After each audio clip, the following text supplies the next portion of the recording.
tell through all the grease. How do you eat like that and look like that?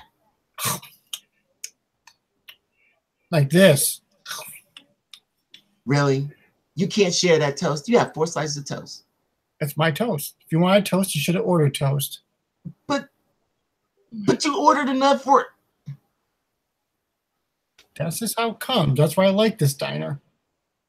Why did you get me oatmeal? You ordered oatmeal. I didn't order oatmeal. You said oatmeal would be better for me. And then she brought me oatmeal. Well, eat your oatmeal before it gets cold. I'm not eating this oatmeal. It looks disgusting. They put milk in it. Ugh. And my spoon stands up in it. Why do you hate me? I'm giving you what kids eat. I'm not a kid. I'm a monster hunter.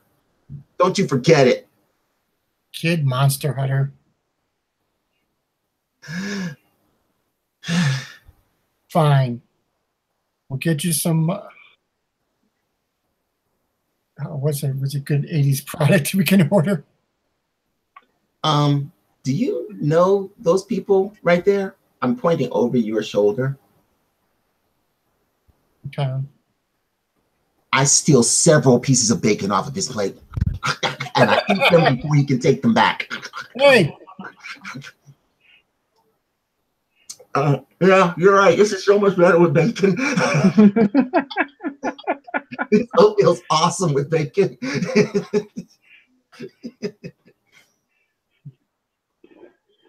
So, while you two are eating, a couple of procedural things. If you have less than 8 grit, set your grit to 8. Rachel, for your character, means you get to start with 8 grit. Grit in this game is an interesting combination of hit points and plot points.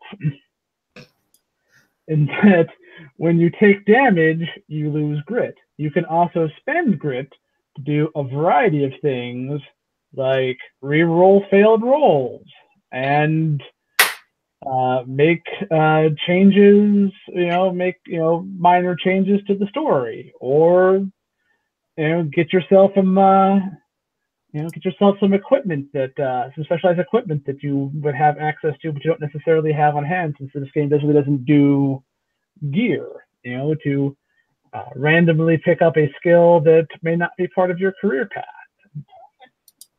and you get awarded grit, essentially much like you get awarded plot points for playing up your flaws, for playing into your drives, playing into your styles, for kicking ass. If you lose grit,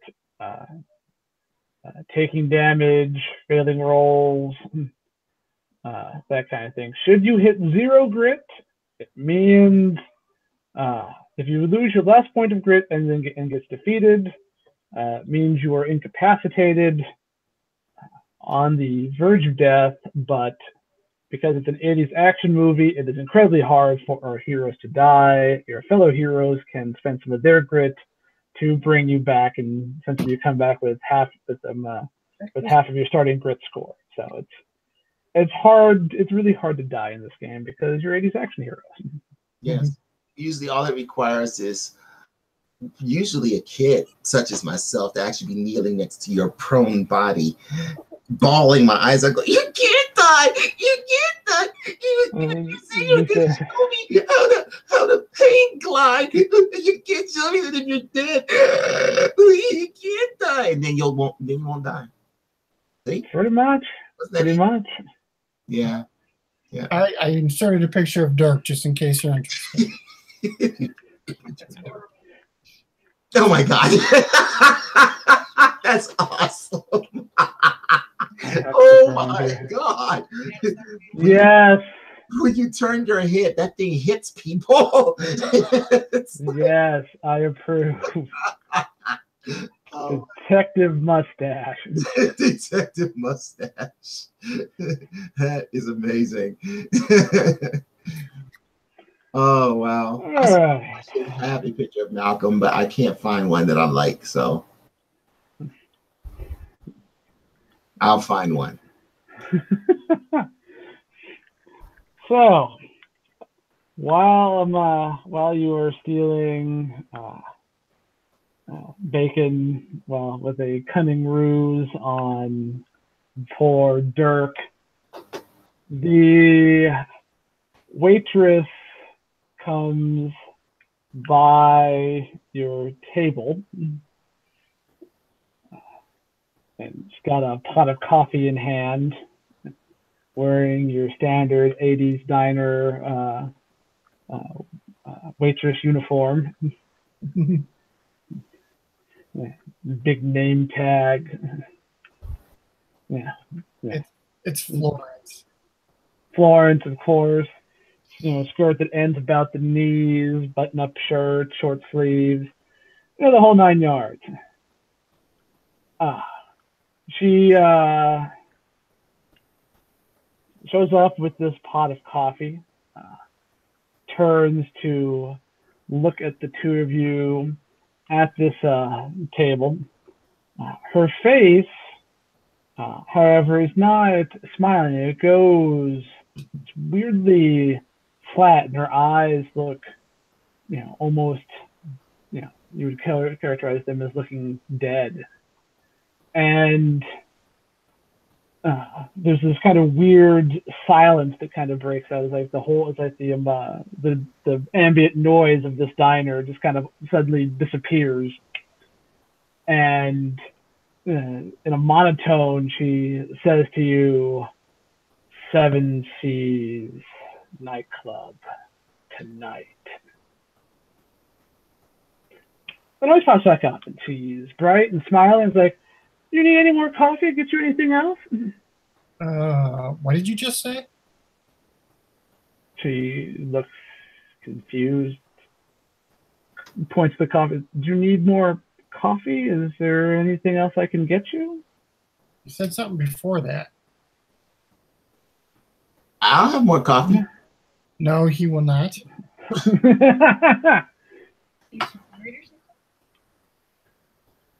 I don't. She's just looking. She was like, I was taking the order of the table next to you. Is that what you're talking about? Yeah, you said something about a nightclub tonight. So like, no, I didn't. Are you? And she guys just like kind of smiles, kind of twirls her finger in here. It's like, "Are you asking me out to a nightclub tonight?" I just put my head down, like, oh man. No, I thought you were asking me to go to a nightclub tonight. Hi, girl. Well, hey, girl, in character or out of character? No, he's It's hard to tell. in character. This is like the worst pickup line ever. The worst pickup line. No, that's out of character. Well, That is the worst pickup line I have ever heard anybody anywhere say. Horrible. I put more bacon on your plate. You're gonna fall for that. Are you gonna fall for that? I mean, really? Look at him. Really? Are you? Well, she's not. She's kind of. It looks like she's kind of tuning you out, and kind of, eyes kind of like, well, I don't, not usually that forward, but we could go if you're not doing anything.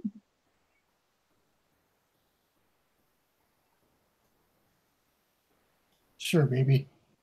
Oh my god. How is that possible? Yes. It's like you could have been reading the phone book and she'd have been like, "Yeah, I'm available." My shift ends in a couple minutes. Yeah, sure. He's done being ignored. I eat more bacon off his plate. Like, we'll go to the Regal Beagle. Oh my gosh, I eat more bacon. One of the times he's reaching for my bacon, I slap his hand. I grab toast instead. You can't protect all of that. It's like an acre of food. You can't protect it all at once. So you gotta just kind of puts the check and gives you a wink and heads off. Yep, that's going to be the girl that gets killed later, and I swear vengeance.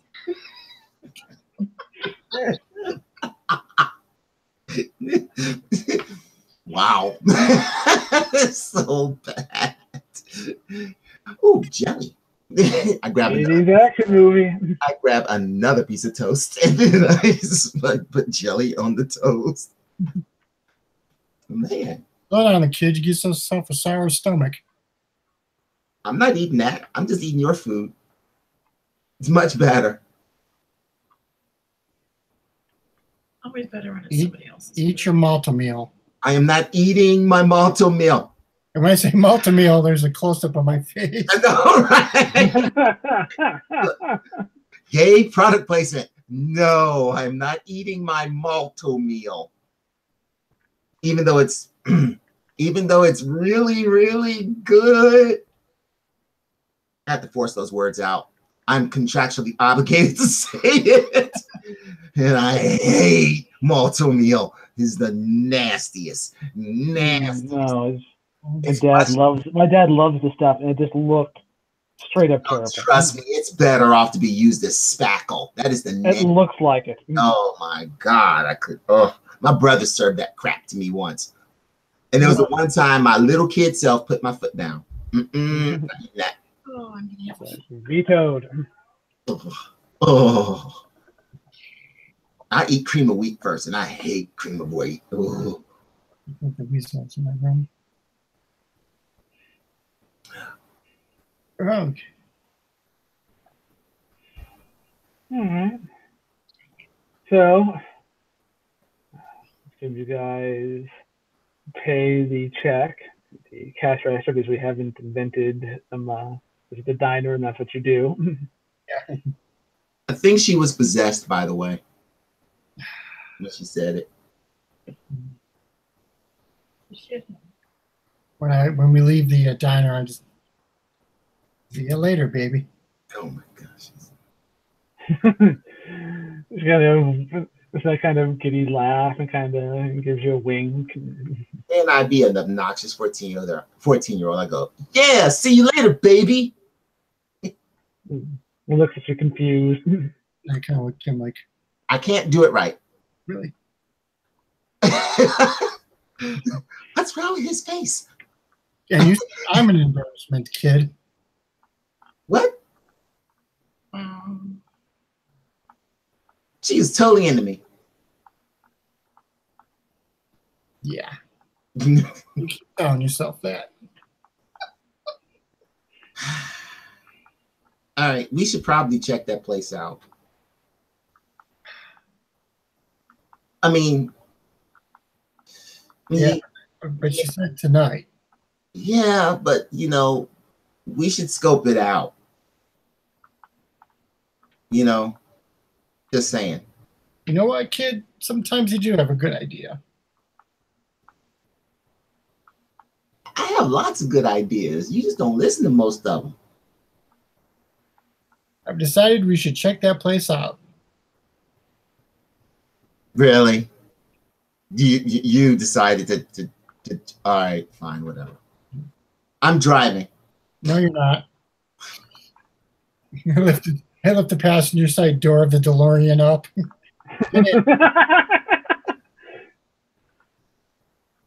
So, didn't you steal this from the impound lot? No.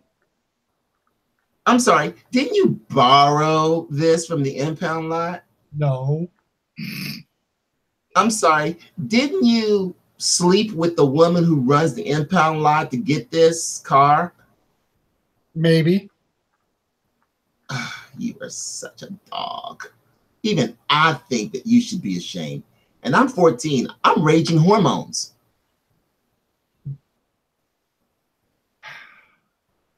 Step on the gas and just weave in and out of traffic going towards the club. I can't believe you found one of these with an 8-track. With the Marvin Gaye 8-track tape, no less. I turned it on. What's that doing there? Awesome. Take that out, throw in the Journey one. No, where'd you put it? And it's playing the song that Journey recorded for the movie. Of course. I'm anguished. It's like, you threw out Marvin Gaye. Come on, white man. It's amazing. Kid, you keep your eye on this band, Journey. They're going places, I'm telling you. Fine. Besides, not like this stupid car has a back seat. Where did it go? Did you throw it out the window? Hurts me. Oh, there it is. Just between the door and the seat. I got it. This is so going in as soon as that gets done. What? It's an 8-track. It never stops. I can stop it. Listen to that quad sound. 4 channel. It's the top of the line. Quad sound. They'll never make anything better than this. Oh my gosh. Oh, memories. Wow. I start really messing with him. I put in something by Switch. And it was like, what the hell? It was like, this is classic R&B. And the radio wars continue all the way to the club. Hey, listen, All the way to the club. my Look at my music. Fine. I'm not the one who left the 8-track tape with Marvin Gaye in it. Apparently, whoever had this car before you managed to acquire it, not stole it, not borrowed it, fine, whatever you want to call it, before you managed to acquire it, had good musical taste. Listen to this, kid. That Journey 8-track was in your bag. I put in Going the Eagles and Take It Easy is playing. I'm sorry, did this just turn into a truck? I feel like there should be a trailer back there, and what the hell? Fine. The Eagles, they're gonna be around forever. They're best friends. Nope. They'll never die. Nope. Nope. I refuse to accept it. Now, Glass Knight and the Pips, they'll be around forever. I had a very old school upbringing when it came to music. It's very old. Of course, and yeah, cut it. Intercut it with flashbacks to your mentor, who rolled with the classics and whatnot. We're basically doing the music scene from White Man Can't Jump. That's basically true, actually. It's not a thing Pretty much, but that's okay. What's We're this? doing it better than White Man Can't Jump. This? Jimi Hendrix. Oh no, you're not playing any Jimmy. All right. You like rock and roll? Fine. I can go as far as Jimi Hendrix. There. How about that? All right. Oh, finally. So of course, I put the 8-track of Jimi Hendrix in, and it's all Purple Haze, all 8 tracks. Because he didn't do any songs, right? Okay, by the time we get to the club, I'm literally hanging out of the window. Someone shoot me. Please. Can you even hang out the window of a DeLorean? Doesn't it look like stupid little fold-out windows in the door? I don't think they even roll down.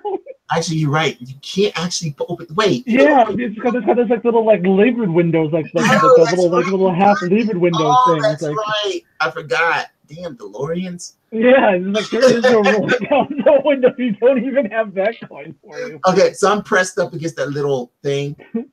Like a porg. Help me. It's like, help. I can't. It's be in my brain forever. Any way you want it, that's the way you get it.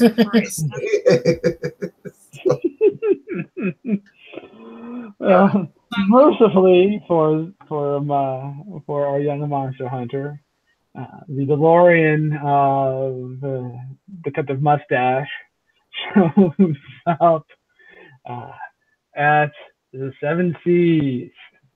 It is a exclusive new wave club in Hollywood. It is the place to be for all of your new wave needs. All right, I look at the people loitering who are obviously club habitui. I forget how to pronounce them. But well, okay, you can get in with just your mustache. I, however, am gonna have to do something.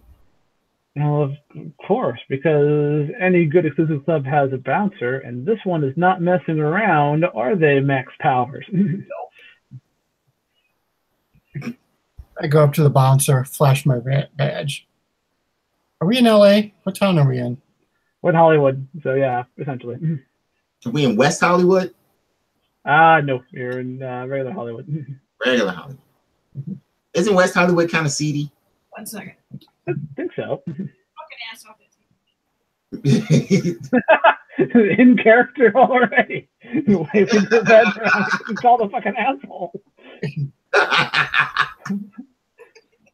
I flip my badge. LAPD. And Me and the kid got business at the club. it's underage. He ain't going in. He's with me. I'm a cop. I don't give a shit. He's not going in. Don't I get any say in this? I mean, Shut up!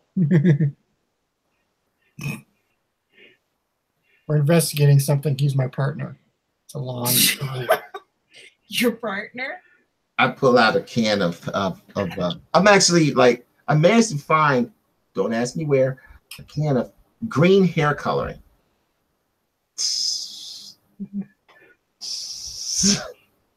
The hell? You're still underage. It didn't make you look any older. But I look at, this is cool. I can get down with this. Come on, the shades with this. It works. Try to tell me it doesn't. It works. I'm bad as hell. Look at me. Kid, don't get in any trouble. Stay out here. Yeah, I'm totally gonna do what you tell me because it always works every time you do that. I'm checking out myself in the mirror of the car. Well, whatever you're doing in there, go do it and get out quick because you'll upset the clientele. I care. I walk in. Was he a walrus with that mustache? I keep trying to tell him it has a life of its own. It's kind of creepy. As Like I, a friggin' caterpillar. as I walk in, I mutter to myself, 7 days of retirement. I gotta hang out with these punk rockers. New wave trash of Hollywood. Huh. Back in the day, this was a rock and roll club where my fifth partner got shot. So Thrashing was actually probably playing something by Sid Vicious or me just to really mess with people's head. Every now and then they'll throw some Olivia Newton-John to hear the screams of no. What year is this? Like 85 or something? 80, it's 80 something. 1985.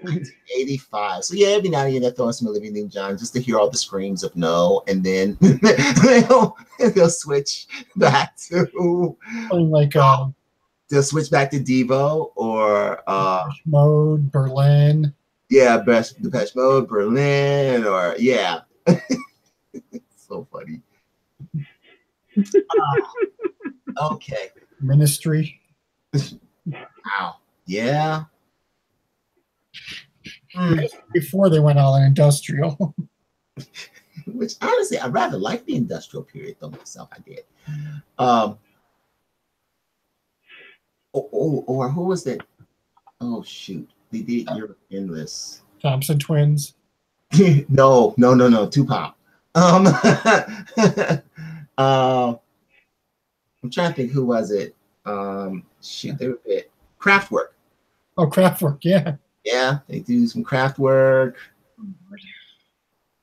So, meanwhile, and actually, what's actually playing is what a Hollywood producer would think new wave punk music would sound like. It sounds like a real bad pop song. It's terrible. Oh, but it's the 14-inch version, so it goes on forever. Yeah. My God. It's like So, meanwhile, while she's sitting there wishing her ears did not work, I walk around to the back of the club. I need to scope it out anyway. And if there happens to be a door that I can actually use to access the inside of the club, it may have been serendipity. Isn't there a bouncer at that back door too? I don't know. It's your fault. Damn it. My power does not allow me to be in two places at once. I must. I am still. 14-year-old coming around the corner. Warning, warning. 14-year-old with green hair. Coming around the corner. Hard to miss. Black kid, that top fade, green hair. Hard to miss.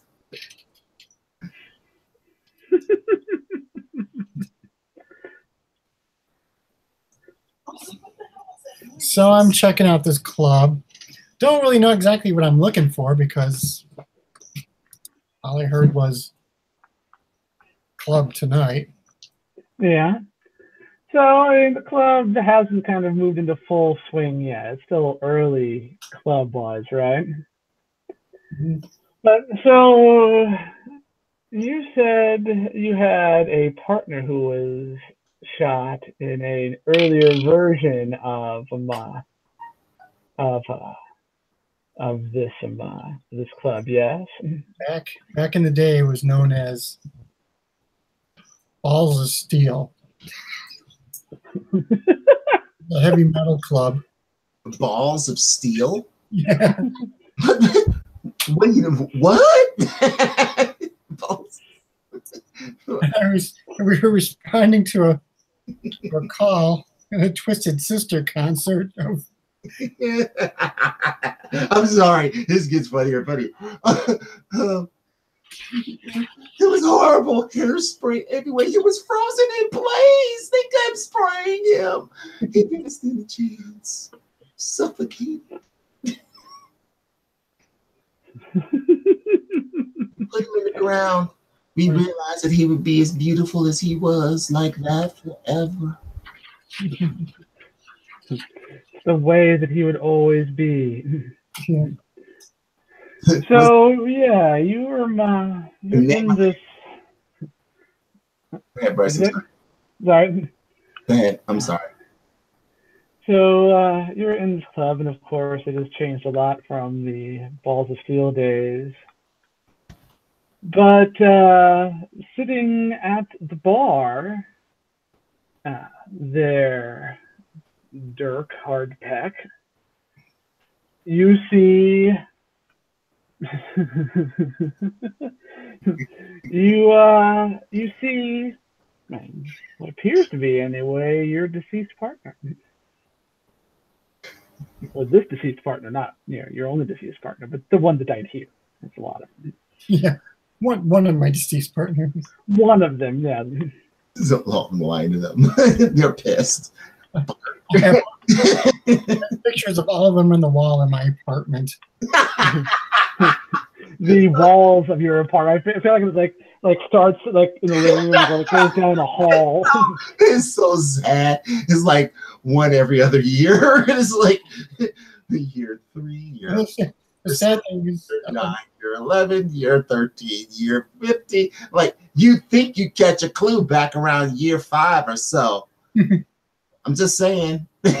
He also lives in a studio apartment, so.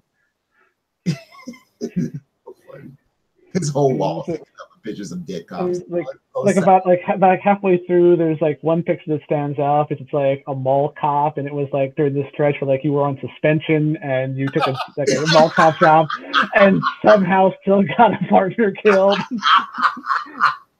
You were investigating a shoplifting ring. When he slipped on a slushie and broke his neck. Like, no! like cough, cough, cough, cough, Paul Blart, cough, cough, cough, cough, cough. Oh, it's so wrong. Every now and again, Malcolm looks at me and goes, "You know we aren't partners, right?" Like not even so much trying to convince him of that, just like trying to convince the universe of that. We're not partners at all. We just happen to be co-located in the same general area, kind of doing sort of the same things, but don't stand too close to me. Stand over there. So I look over to my partner. Slab.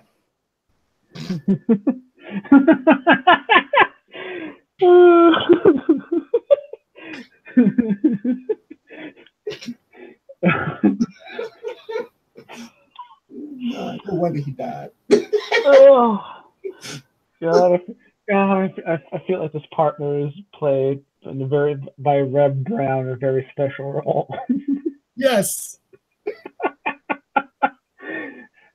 He kind of looks over at you. So of course, Slab is a big, muscular guy. Of course, the guy who's like, in perfect physical shape and spent all of his free time like at Muscle Beach and whatnot. And so just ripped. It kind of turns like, "Hey, Dirk, what's up?" But no, you can't be here.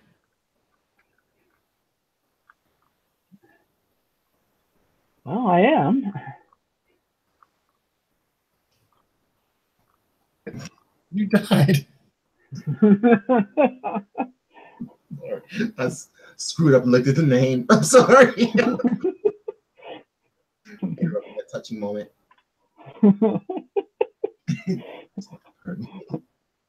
Mike, look up the many names of Dave Ryder. That's where all my names are coming from for this game. Oh, God, I love that.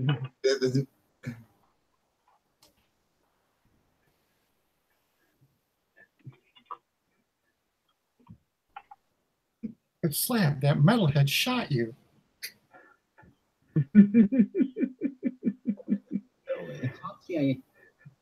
I know. I can't. I can't explain it. I was there. I remember looking up at you and you holding me in your arms, and there's nothing. And now I'm just here. I don't know why I'm here. Just my phone. Don't beat me up. Smash lamb jaw. Oh God, this is brilliant. How did I not know about this? I need to watch more MST. My favorite. Space Mutiny. Yeah, my favorite is Stump Beef Arms. Actually, Mike, look up your theaters to see if they're showing Riff Tracks next week. Yep. Okay. Next Thursday they're doing it. They're doing the movie Riff Tracks live. Those names from. Oh my gosh. Okay. Yeah. And Space Mutiny is a uniquely terrible. I think it's like from 1988. It's like a South African Z-grade sci-fi movie that for all their spaceship shots they use old footage from the original Battlestar Galactica. For all their interiors, they're using some kind of disused brewery in South Africa somewhere. So you've got like all this weird brickwork and like windows with the sun coming through it and whatnot. And then like for like the bridge, it's clearly an office that wasn't being used that day. It's got a plot. It's got a plot that makes exactly zero fucking sense. And the hero of it is Dave Ryder, played by Reb Brown, who's this big, muscular jock guy who's supposed to be this badass pilot. And Just God, that's hilarious. It's got one of the most ridiculous continuity errors in it. They actually comment on that too. Yes. It is one of my absolute favorite MST3K episodes, and I cannot wait for Rift Tracks to get into it. I recommend the MST3K version. I recommend going to Rift Tracks Live next week. Oh my gosh! All right, that's awesome. You can find it on YouTube. Just type in MST3K Space Mutiny. Yeah, it's like an hour and a half that you will not regret, and you will probably hurt yourself laughing. I got spoken to earlier today because I was watching that while I was doing email.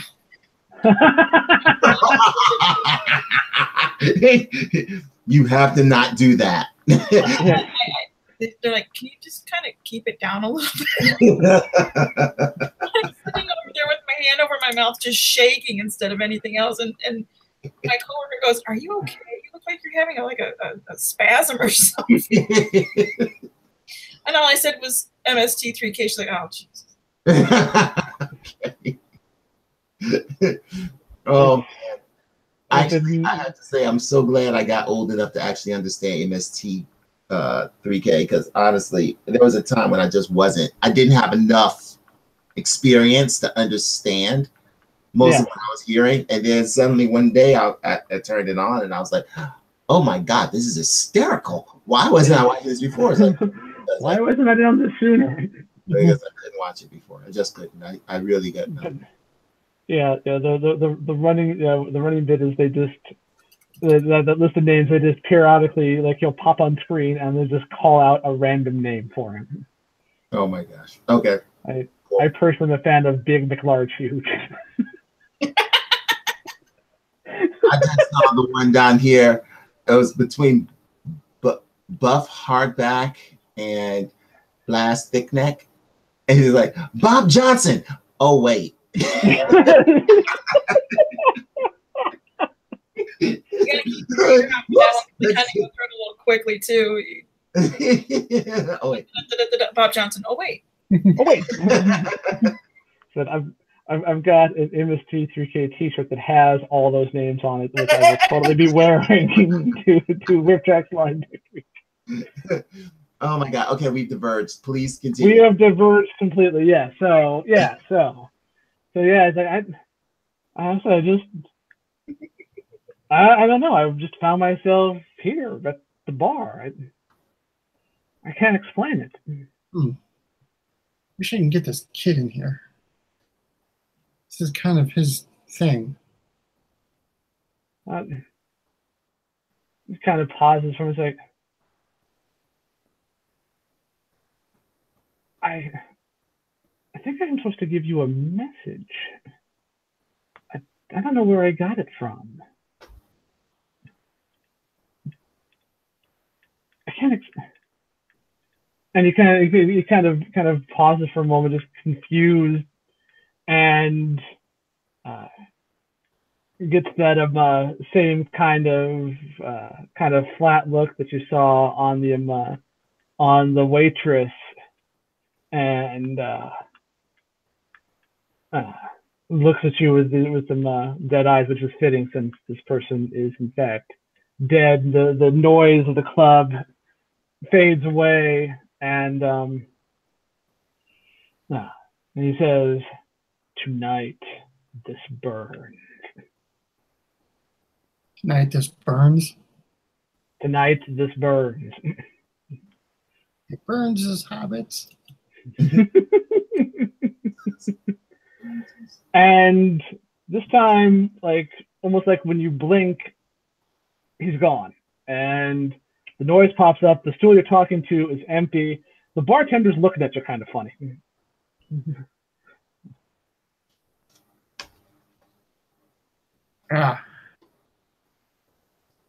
Give me a beer.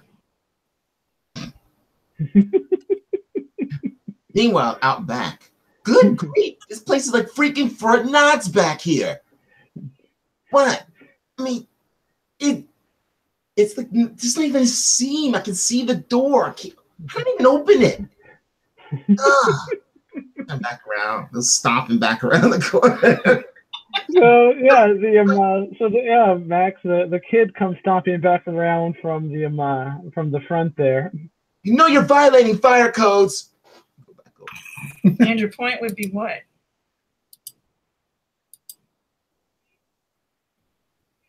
Huh. Wait. I walk over to her and I do this. I can't see because somebody's looking at something else. Okay, so yeah, so I'm like, I look at her and then I actually do the whole checking the height thing. You're the bouncer. Yeah. I'm sorry, I thought you were the ticket lady. I mean, you know, no offense. I mean, but you know, It happens all the time. you kind of got the whole. Yeah. Anyway, huh. So, how'd you wind up with this gig? Friend of a friend. You know, I'm pretty handy in a fight.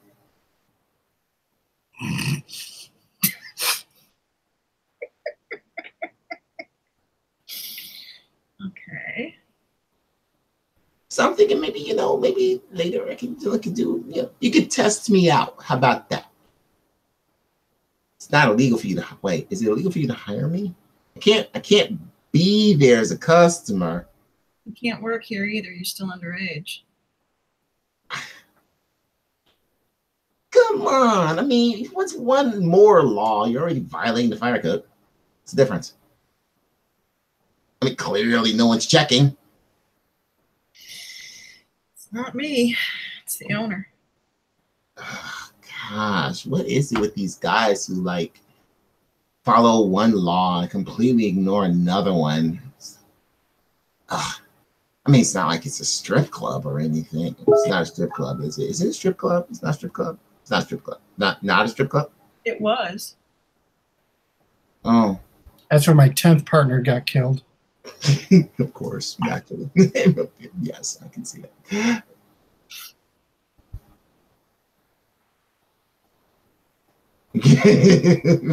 So, just out of curiosity, because I'm bored at the moment, how the hell did you end up being partners with them? We are not part. Let me stress that again. Not partners.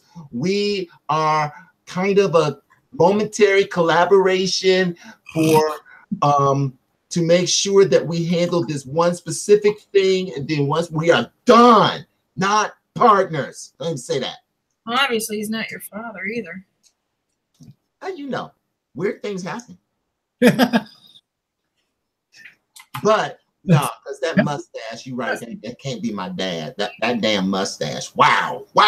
That's a twist at the end. What? No! Ah! No. Oh my God, no! That's why I Only humanity. did. No, I can't be related to that mustache. So here's the thing. I have a certain set of skills. Such as? Now, honestly, Yeah. I kill monsters. You don't really get a lot of those around here. Oh, this is Hollywood. This place is crawling with them. There's a monster right there. Hey! Hey, yeah, you! I see you coming. Yeah, you better run. This monster. Sweetie, I think they're going to think you're a whole lot of crazy. So That's okay. You don't understand yet. I get the feeling you will, though. Kind of sorry about that. It's better not to know. And as if almost on cue, Max, you feel as he's talking about you're going to understand, you feel something intensely hot, like right behind you, just all of a sudden. Played by Pam Grier.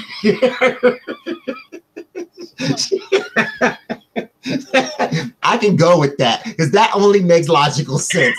Suddenly, my character makes sense. and Greer. Oh, like, nicely done. Nicely done. All right. Well played. I like it. I liked her Mars attacks. She was funny.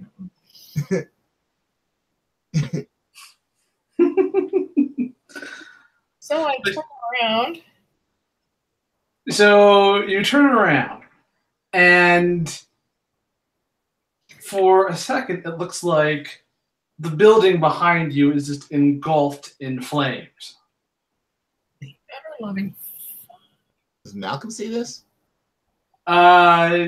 Yes. When she turns around, it's like all of a sudden it just looks like it goes from just like a blazing inferno coming out of just every which way, and then it's gone. Like you blink and it's there. It's a normal building and nothing is askew.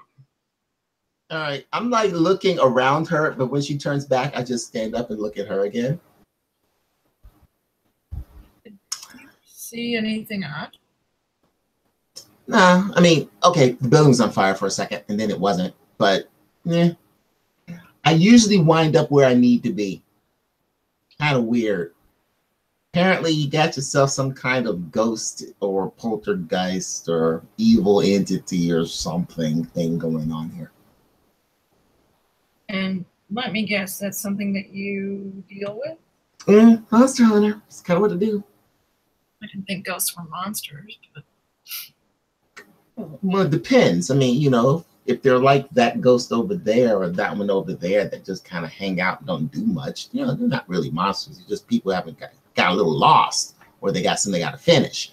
But then, you know, the ones that come and try to kill people or whatever, like this one probably, then now they're monsters. Now they're my job. Don't worry, I got this.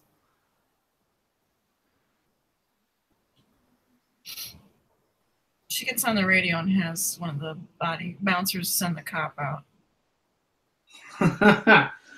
So you're drinking your beer, or Malcolm smiles, but his smile is not reassuring. It never is. No.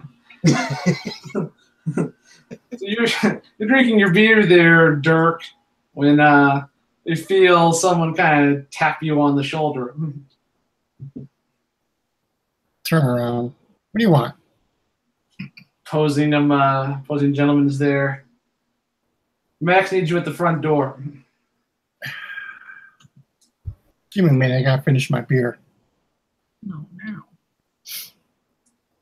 Max doesn't like to wait.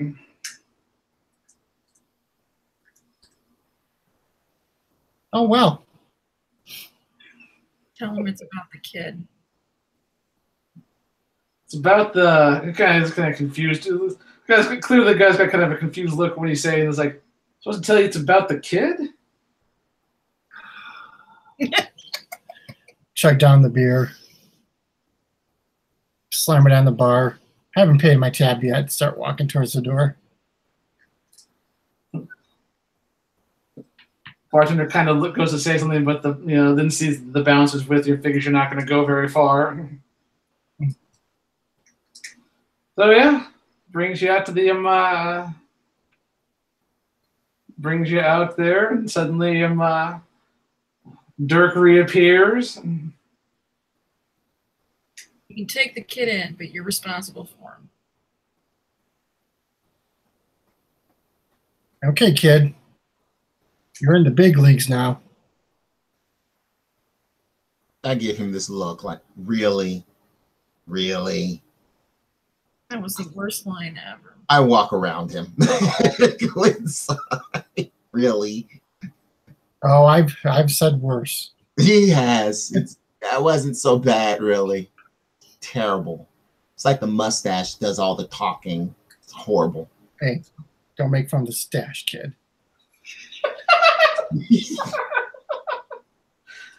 Oh God, that's fantastic.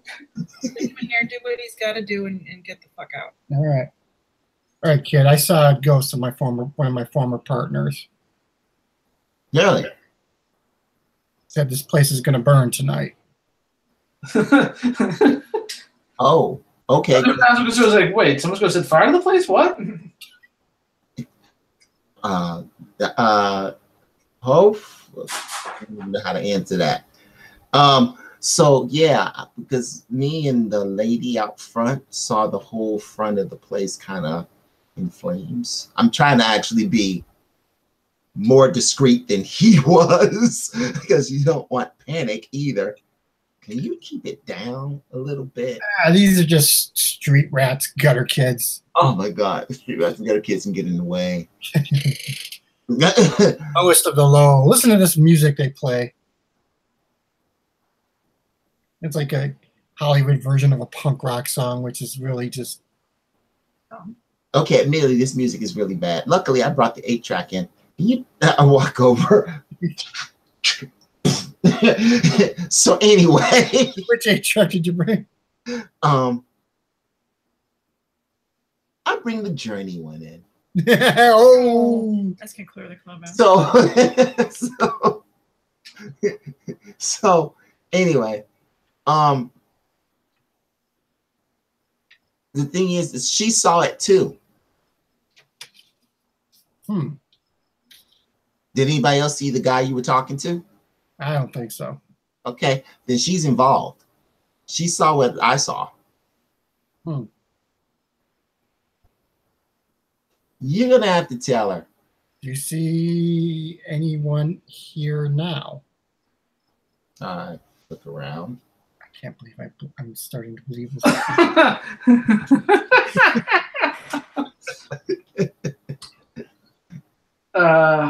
7 days from retirement.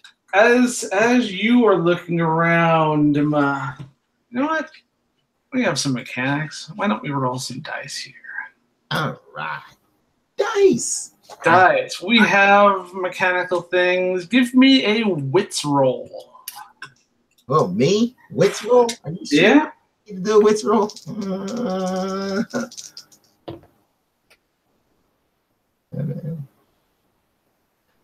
8. Oh God. It's a success. Costly one. So you scan, of course. Your perception of things is different given your abilities and what you've been through. And it's fleeting, kind of a flicker almost. But you see a dark figure, not unlike the one that you and look up character names of people who aren't currently here, Jace and Jared faced before taking down the vampire coven in Beverly Hills. The one that was waiting on the hood of Jace's car there that night at Roscoe Chicken and Waffles. Kind of flickers through the crowd. Dark, shadowy type. The cowl, the whole nine. Just went through there somewhere. I'm kind of walking in that direction. You see it, and as it kind of flickers, you see it kind of.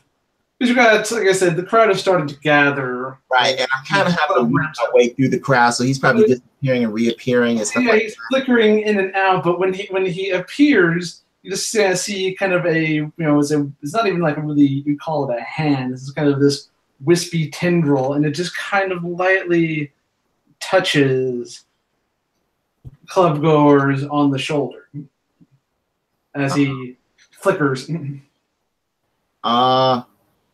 Hey, Dirk? Yeah? I think something's about to go down. You might want to get that bouncer lady. It's touching people. A lot of people. Other bouncer with us? Huh? That other bouncer still with us? Well, if Max is coming with you guys into the club, someone's going to watch the door. And considering that you guys said the club's going to burn, he's not terribly interested in being inside the club when it's on fire. The problem is I need somebody who can see what we see, and she can see what we see. I go to the bartender. Send Max back. All right. So at the front door, Max, you get a call from the bar. It's like, hey, Max, that guy with the mustache is asking for you. I flash a badge. Says he's a cop. Fuck's sake. All right. Somebody's got to watch the door. So now I go. The other bouncer, the one that brought Dirty the first time, like just kind of like appears like with a quid, is like, I'll watch the door. Wait, I'm mostly outside. I can do that. I can make a break for it when it burns. All right. Suddenly, he's an eager volunteer. So I go back to the club and locate the cop. Pig.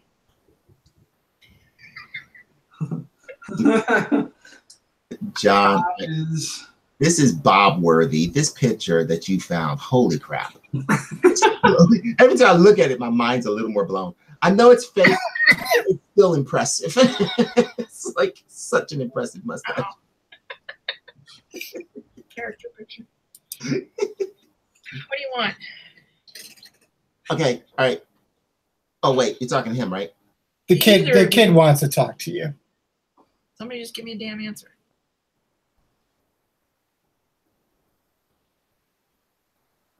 I'm like looking. I'm right here. How many floors is this club? 2. Man. All right. So you're looking for a dude in a cowl. He's kind of tall and he's got like robes, but he doesn't really have hands. It's like wispy tendrils or something. But I think he's infecting these people with something or something. I'm not sure. But there's only 2 of us. And we need another person who can see. Makes you think I can see it? Because you can see the fire. Nobody else saw that. Except me. And he saw his dead partner here, so I know he can see too. But nobody else saw him. But his dead partner. They saw the mustache. They didn't see the dead partner.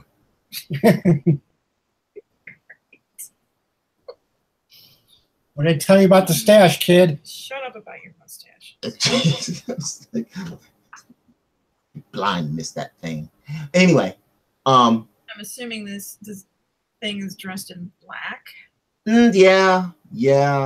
It's more like an absence of light to be more accurate. If that makes any difference, but so it's like seeing a shadow, but not the person. Kinda, yeah, exactly.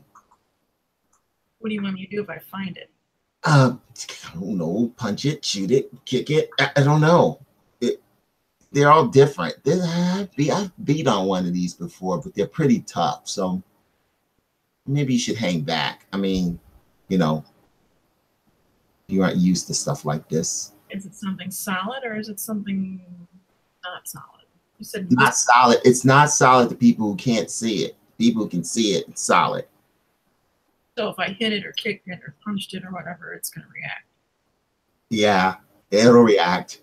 Bryce, I'm sorry, I'm making stuff up as I go. I'm fine with this. Okay, all right. Like I said, like any game in the run, I am fine with player input. I will incorporate it all accordingly. Okay, all right. As long as it's still, staying true to what you have in mind. Oh yeah. Next episode of Haunted Roadhouse. All right.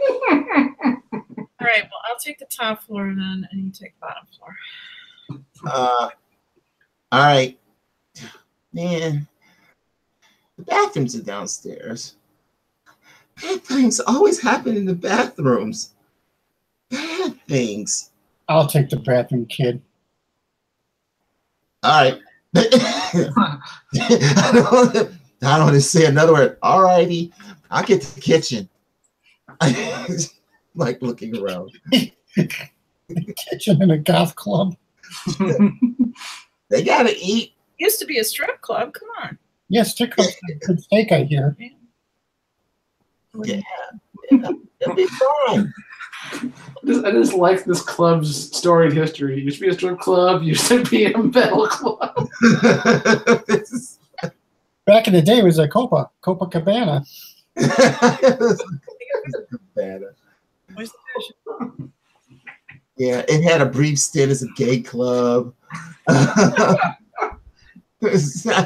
Wow, this place changes hands like crazy. It's like you still find the odd feathered boa in weird places.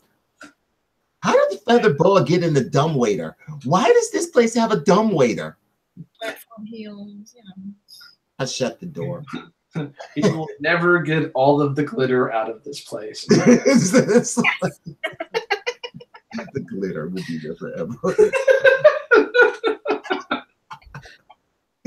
So, all right. I'm walking through the kitchen, looking around. Hey, this place has a dumbwaiter. Child. Want your dice back? Give me that. Damn cat. Lots of dice. No, no, he's not a cat. He's a monster. He's a monster. What? Are you interrupting my fun again? That's what he's like. He's looking at you like, you've interrupted my fun once again. I'm looking for more easily breakable home furnishings. Yes. I'm thinking them curtains are still looking pretty good. I don't know.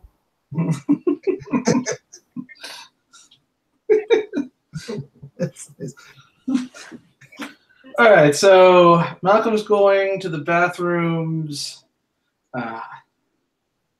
Dirk is heading for the bathrooms. Where is Max going again? Upstairs on the second floor. Upstairs to the second floor. All right. So, split the party. I love this plan. It's a great idea. It's a winning plan. The boots are right on the second floor. Evil always on second floor. We didn't say that, but we knew that. Always on the second floor.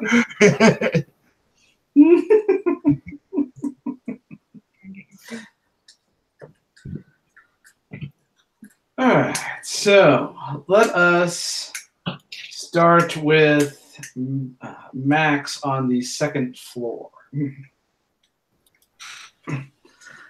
So you roll up to the second floor, which kind of the VIP area of the club. Velvet rope blocks the stairs, kind of a thing. It's where people go to party with them, privacy, among other things. Let's find a character sheet here. All right, give me a wits roll there, Max.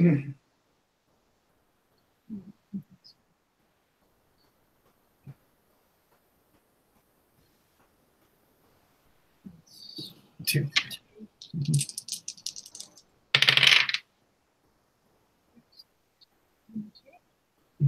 So 8. Digging the costly successes.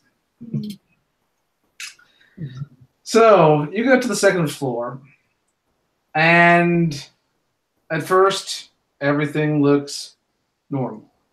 VIP crowd, of course, traffic is lighter up here than it is downstairs, but there's still a smattering of people up here. No major celebrities, just a few kind of on the minor side here. We don't have anyone super important here tonight, but this is a happening club, as you know. Our young Robert Downey Jr. He's doing all of the cocaine. All of it right now. It's really impressive. His heart just explode. But then you see it. What Malcolm described when you were downstairs. It's kind of odd black figure that's kind of flickers for a bit in amongst the crowd. There's wispy tendrils where there should be hands kind of brushing people, touching them lightly on the shoulders. But then it kind of pauses, just stops, and kind of coalesces. Instead of a flicker, it's an actual figure. Looks like it's got to be over 6 feet tall. Doesn't so much move as kind of flows. And it kind of turns in this kind of flowing fashion to face you, Max. She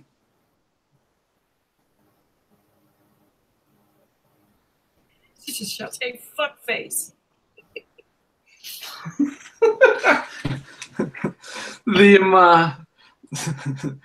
Of course, yelling that in a club, the clientele up here kind of looks around, confused. The figure starts to kind of glide towards you, kind of passing through people who don't even really notice that it's passed through them. Like a few of them do some kind of like involuntary shiver as its form passes through them. But you have its attention.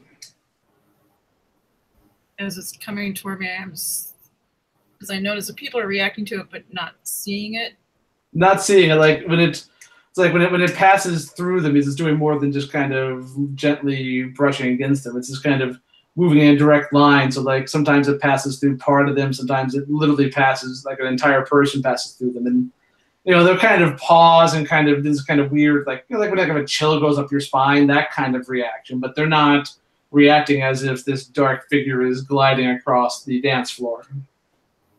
I'm stepping back into an area that's a little less populated. And I have a little more room. Of course, it's the 80s. There's some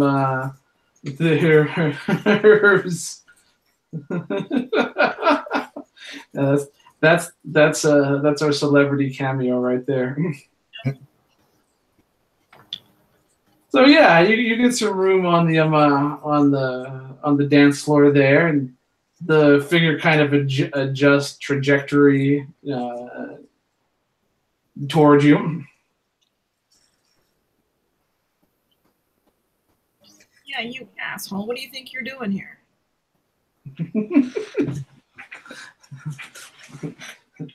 In a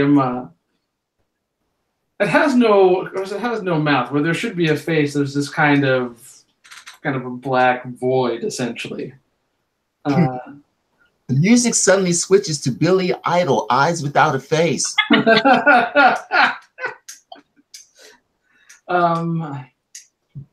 So the voice just seems to kind of appear, and it's kind of a low rumble, almost, that says, "Claiming what will be mine." Oh yeah, what's that, douchebag?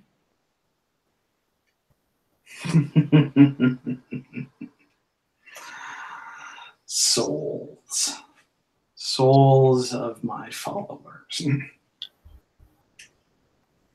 actually have followers? In that outfit? I mean,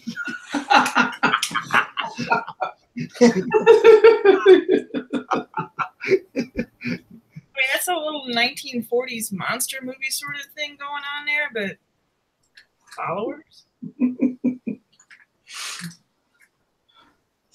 So it pauses as it's maybe a couple of feet from you, and still, like, even when it stands still, it's still kind of this weird kind of flowing, billowing effect. Or even though it looks like it's in motion, even though it's standing still.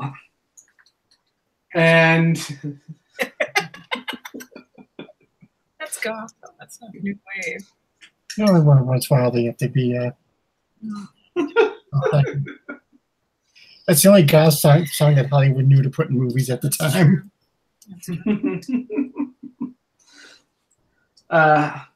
So it suddenly kind of starts to kind of condense and coalesce and like morph essentially.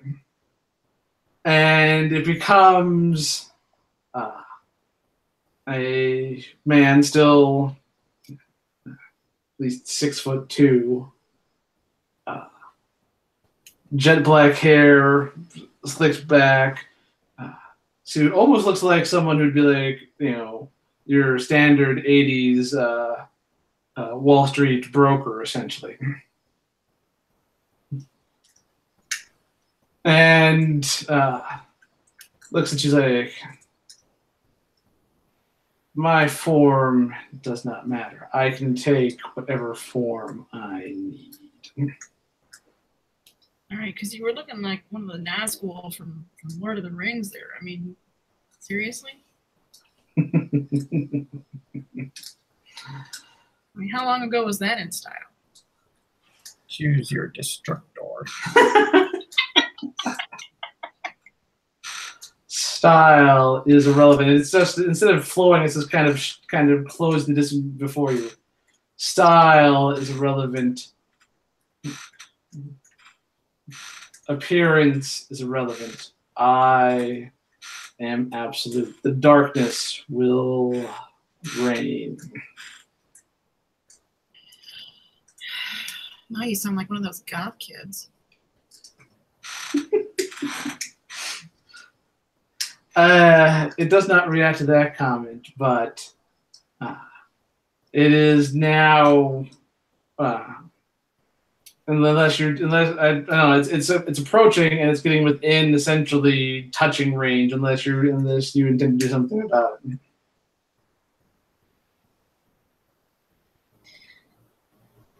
So you're collecting souls? Is that?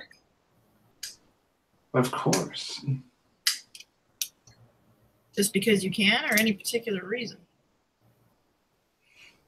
Well, he kind of smiles like, and why should I tell you that? I'm curious. Humor me. Do what? I'm curious. Humor me. Give me a mouth roll.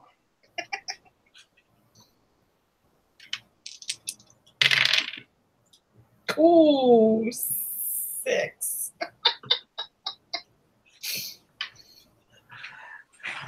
He just kind of smiles at you. Not a very reassuring smile. It's a rather unnerving smile. And rather than answer your question, he just kind of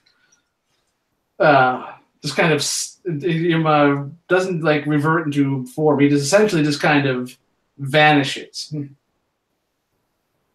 Just like if little wisps of dark traces just kind of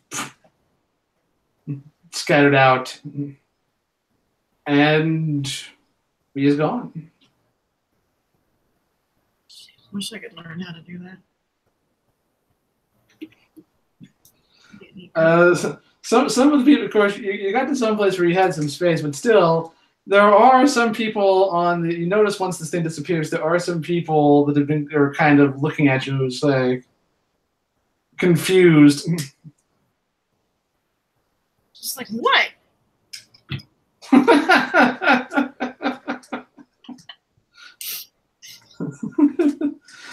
are you looking at? they kind of you bark at them, and they kind of they're definitely not going to mess with you. So they're pretty easily intimidated. So they kind of turn back around and kind of edge away, and maybe a few sidelong glances, but. So I head back downstairs to let them know what happened. So you head back downstairs, and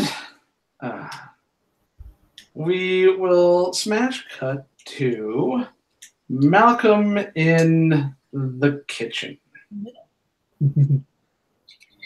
All right. So, yeah, I'm not seeing much in here. I don't think. No, I mean it's it's a nightclub, dance club thing. So you're not looking at a a massive restaurant kitchen, but it's a functional thing for for the appetizers and bar food kind of a thing. The kind of stuff designed to keep people from leaving the bar to go actually eat somewhere. Kind of that kind of a thing. You've got a couple of them. We'll call it a half dozen workers in here, kind of manning various stations. All right. I'm not going to get in their way. I'll let them do their thing. They're kind of one of them kind of looks up and notices he's like, this area's employees only. Yeah, I know. Hey, do you guys use this dumbwaiter for anything? I was like, we use it to run food up to the bar on the second floor. Huh. All right. Something to keep in mind.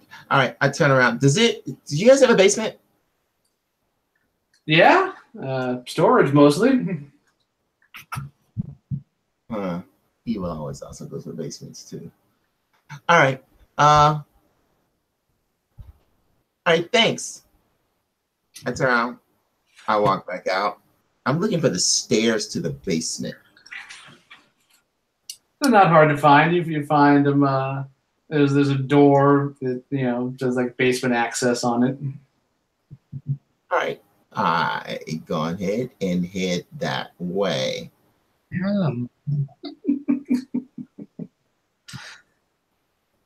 And go ahead and reach back, pull out the gun, get the clip, make sure one's chambered. All right, let's go through this.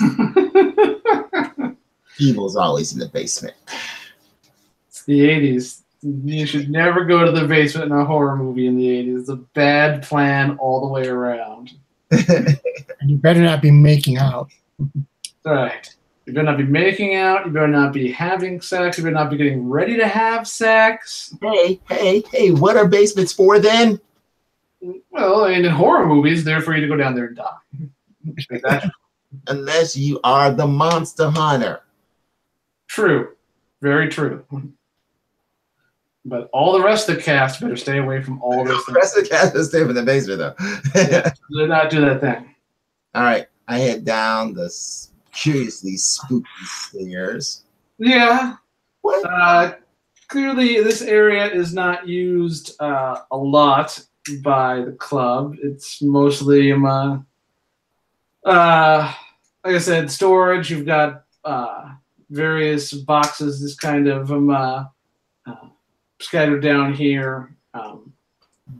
Looks like they also have things like tables and chairs and fixtures, that kind of a thing. Maybe from a remodel, maybe for reconfiguring the thing. You've got like holiday decorations. I walk down there. Lions, tigers, and bears. Oh my. Really? I mean, what was this? Oh, this used to be a taxidermy place too. Huh. I walk past the stuffed lions and tigers and bears. I'm like, wow, this place is amazing, actually. Like, of course, being an 80s movie, the light, of course, starts to kind of flicker down here. All right, I bring the gun up. All right, just keeping it at the ready. All right, so I got a door here, door over there. All right. And I guess I'll take the one on the right.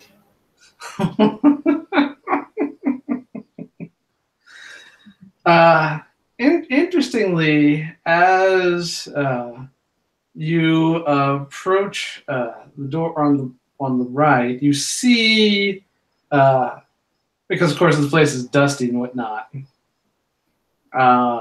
You see kind of fresh drag marks leading up to this this door.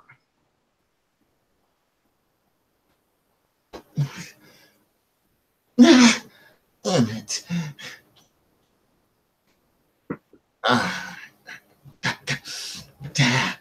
The monster hunter. All right, I go up, check the door, try not to make any noise. So you you open the door to what is a a closet down here, essentially. Looks like at first glance, there's not a lot. It doesn't look like it's something that they're using here. What catches your eye is laying on the ground where the drag marks kind of end, just kind of discarded in here, is a body. And All right, it looks familiar. all right. I walk carefully in, making sure I'm keeping covered, and I go over and I check the body. It looks like the guy you just talked to upstairs in the kitchen. I say a very un-14-year-old like word. All right. And of course, being an 80s movie, the door to the closet slammed shut with authority. All right. Tell me this was a lit closet. Oh yeah, there was got that one like bare light bulb kind of hanging down. All right. You do get a grit because I took you prisoner in a closet. Wait, what? You get a grit because I took you prisoner in a closet. If you take people prisoner without giving them a roll, it's like a GM intrusion in the Numenera cipher system. So, like, Get a grit. I'm so mad right now. I'm like, oh, I'm gonna kick a ghost's ass. I'm so mad right now. So, we smash cut to the bathroom where Dirk Hardpeck is. Cool, I go get some popcorn. So, of course, I have to ask, men's room or ladies' room? Oh, ladies' room.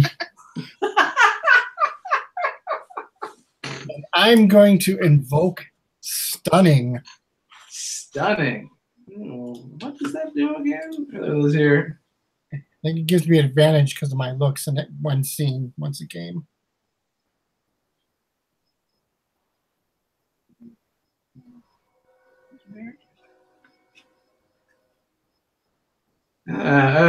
So mechanically, let's see, that gives you advantage in fighting. So we want to keep that in mind for fighting. Oh, okay. But yeah, it works in the ladies' room because ladies and you're stunning. So of course it's going to work here too. Makes sense. So of course, no one really reacts to the door open necessarily. But of course, when someone turns around and sees a guy coming into the ladies' room, there's the initial start of, hey, you don't belong in here kind of a thing. I calmly and flash and masculinely and seductively and flash my bad. All those things at once. All those things at once because you can, because you're Dirk Hardpeck and you're stunning.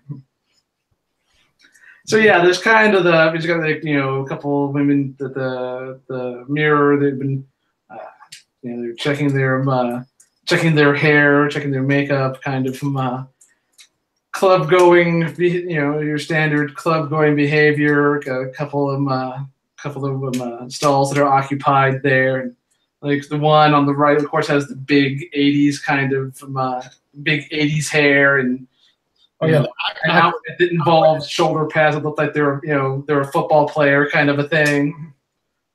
There's no atmosphere in here. There's only Aquanet. Exactly. It's like it's styling your hair even though you're not spraying it on you, essentially. Happening to my mustache. It's like if you lit a match in here, they would just blow up the whole bathroom. So yeah, they turn around and there's like the initial, they're about ready to go, hey, but then you lay on the charm and it kind of goes to, hey. LA PD. Oh, are you here to arrest me? Maybe later. Oh. Well, and she kind of, poofs her hair a bit there. Brings you in here. I'm just checking things out, keeping you girls safe. I feel safer in your arms already. Of course you do. I just threw up in my mouth a little.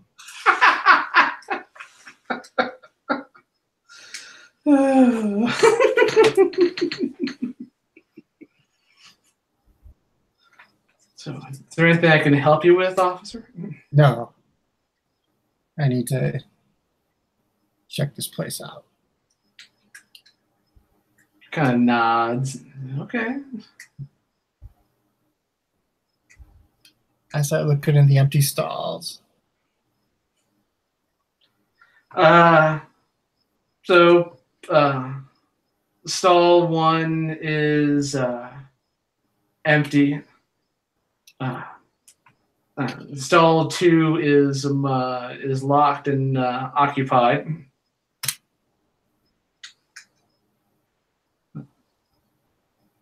Stall 3 also seems to be locked and occupied. Stall 4 is also appears to be unoccupied though. Excuse me, ma'am. Sorry, ma'am. Didn't mean to disturb you, ma'am. Yeah, there's a lot of hey,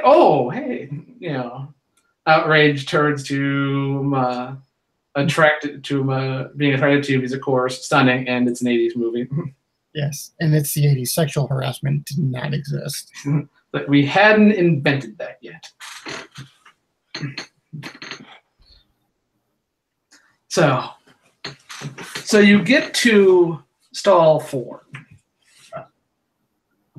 which is the door is unlocked, so you kind of push it open, and even though the door was unlocked, there is someone in there. Doesn't seem to be doing any actual bathroom business. Does seem to just be kind of there.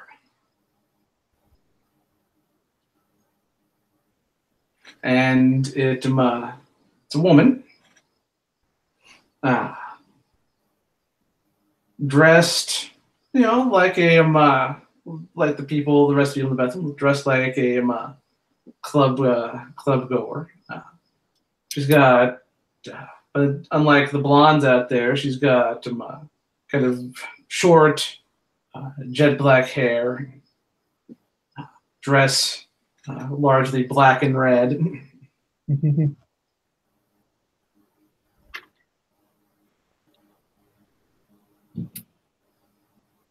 Kind of looks odd. It's like, excuse me, what is your business here? LA PD.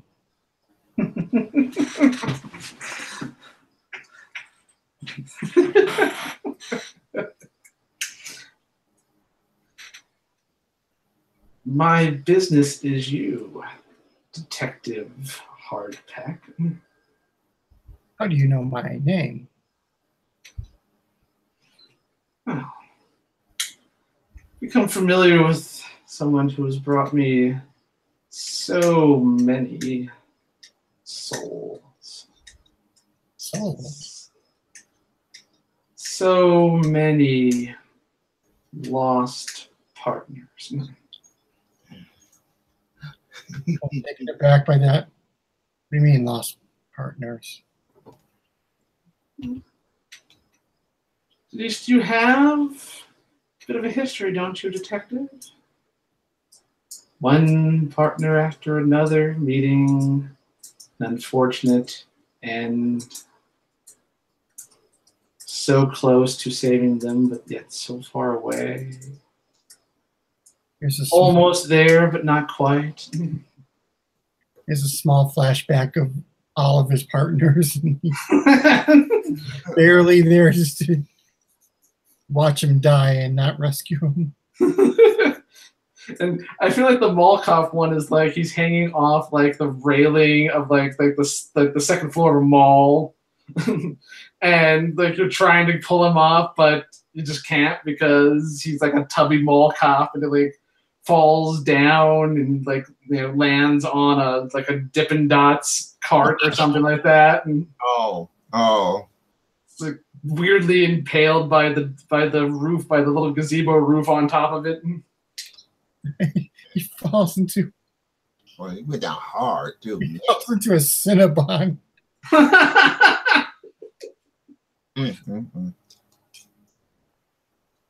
Well, at least he died on top of his favorite food. That's right. Went out like he lived, eating cinnamon rolls. Well, it didn't kill him, but the cinnamon rolls got lodged in his throat after. No, it's too close. Yeah, it's a weird thing how that happened. But... yeah. Be a shame if. Would be a shame if you lost another one, wouldn't it, detective? I don't have a partner right now. He does not have a partner right now. So she kind of smiles, this kind of unnerving, not terribly reassuring smile. It's like, right in more ways than you know, detective. The kid! Oh, man. I take off towards the kitchen. So you come sprinting out of the bathroom about the same time that you, Max, come down from downstairs. You see Detective Hardpack sprinting from the bathroom there, Max. Take off after him. First thought is, oh, great, the kid got into something he shouldn't have. Kind of a job. Mm-hmm. So yeah, you guys meet up there, essentially bump into one another in the way action movies are. The kid's in danger. We gotta go. We gotta go rescue him. You tell me you. Fine, whatever. Where is he? I think he's in the kitchen. Let's go. She kind of rolls her eyes and walks towards the kitchen.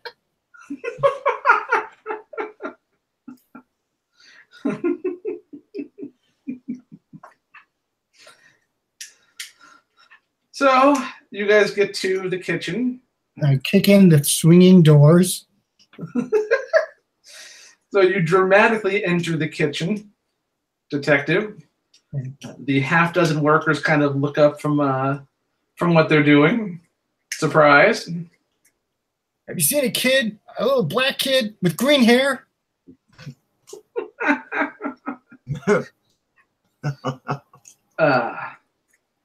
They kind of looked at each other. Guy, Max, that you recognize is the guy in charge back here, the main line cook there. His name is Steve. Looks up, like, well, I think he had off from. He was asking about the basement, so maybe he headed down there. Dear God. I take off. Where's the basement? Kind of points in a direction. Oh, the door's over that way. Come on, I'll show you where it is. Jeez. I run to it. standard door says basement access, employees only, that kind of thing. Throw it open. What could go wrong? It's a basement. What could possibly go wrong? He's probably watching Star Trek down there. Door, of course, slams open with authority. Dusty stairs, cobwebs. And Max, you know that they don't use this place much, just to store random things mostly. Don't worry, kid. We're coming to get you. Do I hear that? Yeah, you hear that. Don't come down here. It's a trap.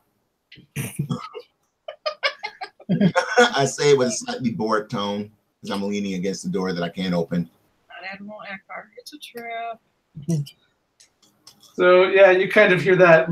It's really muffled for some reason, but yeah, you kind of hear something about a trap. He's trapped. After him. Is it a metal door, wooden door? It's a wooden door. Old, got kind of an old school knob on it, kind of from when this building was first built. Clearly, it's got a long and storied history of a lot of different places. So this is and the door dates back to the original construction, like in the 30s. So it's kind of that style of old aging door. You notice the lions and the tigers and the bears too on the way by. But shoot the lock out. And the music, not the club music, but the soundtrack music right now is composed by Wang Chung. I can live with that. I like their To Live and Die in LA soundtrack. And I play it.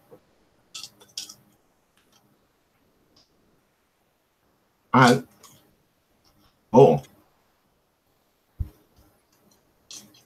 right, so I shoot the lock out. I'm coming to get you, kid. I can't lose another one. I'm like rolling my eyes going, man, he is so pathetic. All right, so yeah, I'm not gonna make you roll because it's not like the lock's gonna dodge or anything like that. It's like, look, the lock was particularly elusive. You pulled out your gun and shot the wall. That was weird. So yeah, the door, there's a gunshot. It's loud. You see the lock get from your side of the door. You see the lock get shot out. I open the door. I open the door and hey, gotcha, kid. Thanks. I suppose you saw that guy right there upstairs just now. Malcolm points to a body on the floor, which to you, detective, looks like the person who directed you this way. And to you, Max, you recognize it as Steve, the guy you just talked to in the kitchen. Is that kitchen guy number one? I am so gonna kick a ghost's ass. I am kicking a ghost's ass. I'll walk back out the door. I'm headed upstairs. I look annoyed. I got the gun out. I'm ready to blast somebody. Well, before you can do that. So you're talking about kicking a ghost's ass, and Right. What? Sorry, I just said surprise. I know, right? It never goes the way you think it's gonna go. Never goes the way you think you're gonna go. You you hear a voice behind you.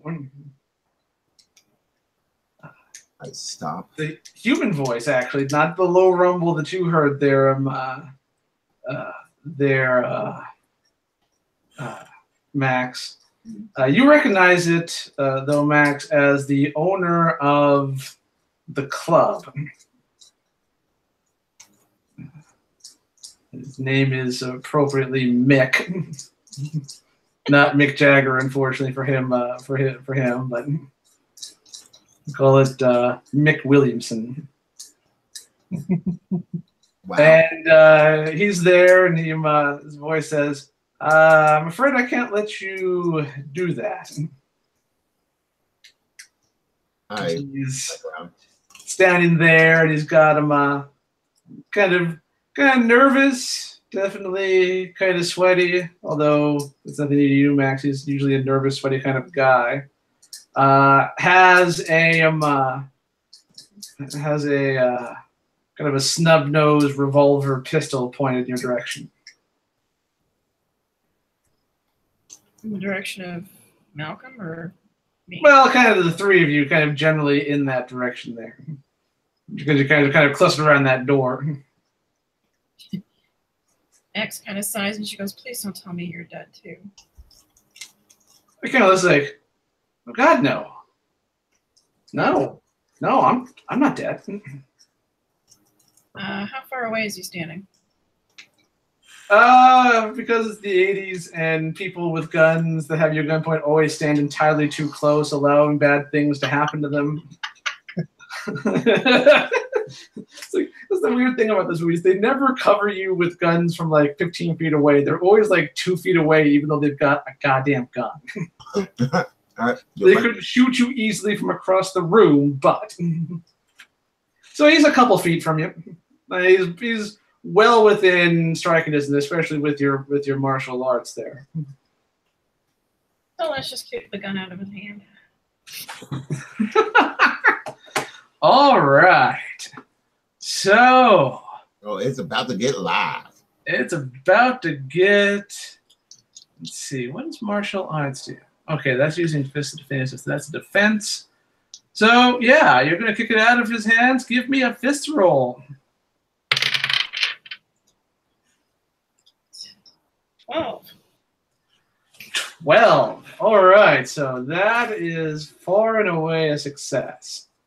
So he just gets out the, "I'm not dead. What are you talking about?" And you unleash a perfect 80s action movie kick. And of course, before you can react, like the gun goes off because like he sees the kick and he tries to shoot, but this is not working. And so like, the gun goes off and shoots harmlessly, hits like the top of the wall where it meets the ceiling, and the gun kind of flies out of his hand.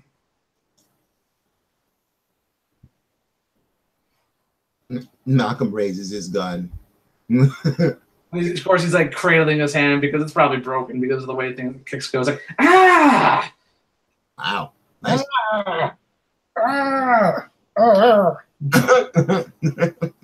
Like Pee Wee Herman and Buffy the Vampire Slayer. Oh.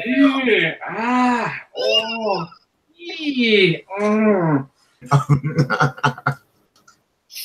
Check, see she's looking. Continues.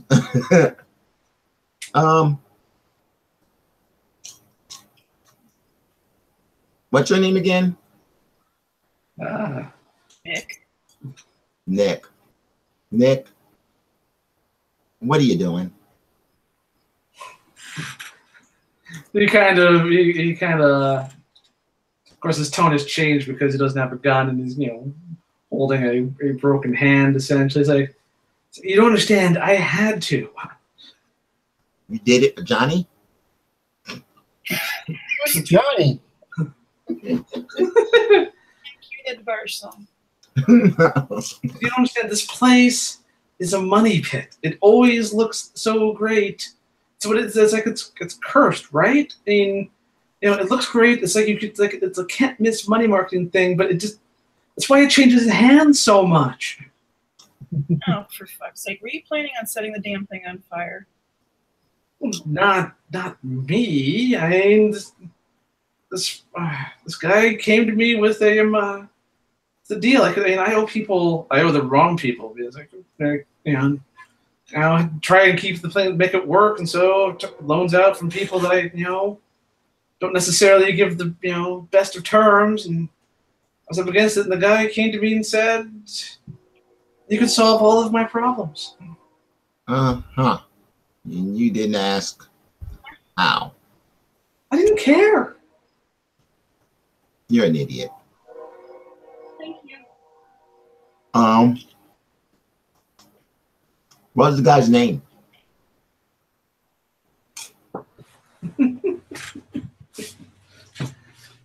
Let's see. Just a second.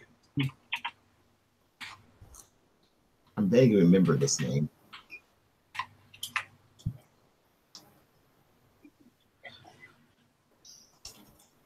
Let's see.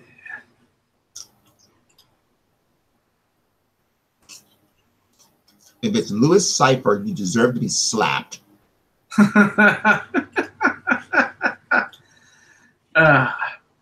Angel Heart came out this year. Wasn't it? Around that time. Yeah. Angel Heart. Yeah. The movie that I recall, I remember sitting there watching with my mouth hanging open going, I did not see this coming. I don't think I've seen that one. Oh. Serpent in the Rainbow was kind of cool. I haven't seen that That's one. That's also Mickey Rourke, isn't it? I No, don't know. I just remember that one. What was it called? Louis Cipher. Just people walking out. Me being like, "You're a wuss."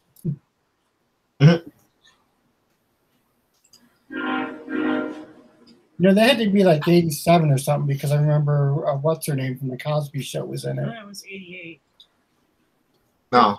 It was 88. Yeah, Phil Coleman was. all right. So, said his name was Zorath. Zorath. Does that name sound even vaguely Ghostbustery to you? I mean, Look, I didn't ask a lot of questions. All right. So all of my problems. There was a cost, but it wasn't going to cost me anything. Uh-huh. all right. This guy happened to look like, and she describes the guy she saw upstairs. I was like, yeah, it's exactly like him. Wow. He told me he was collecting souls. You know you're burning in hell for this, right? Like, not even figuratively, like literally, you're going to go to hell for this. I don't believe in that stuff. It's whatever. Religious mumbo jumbo. All right. This dude upstairs collecting souls as we speak. Really? Soul collector. All right. Well, I suppose we should get up there and kill him. He's collecting the souls of his followers. So, What are you gonna do with him? Maybe we should lock him in that closet. well, you're the ghost. You're the ghost expert, kid. No, he means the owner. No, he's alive. I don't know what to do with him. Well, sounds like I got a confession of conspiracy here. Commit fraud. Oh, that's right. Insurance fraud. Man, they're gonna put you under the jail. I'm gonna cuff you and take you downtown. You know, I hear that they're gonna put you in jail with some dude. His name's gonna be like Stud or Bubba. And he's gonna look at you and think that you are the prettiest princess he's ever met. You watch too many kid movies, kid. That doesn't really happen. Don't get shanked in a day.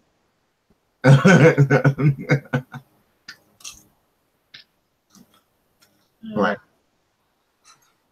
All right. I gone ahead and I'm heading for the stairs. You have the right to remain silent. Did you? We gotta stop this other guy.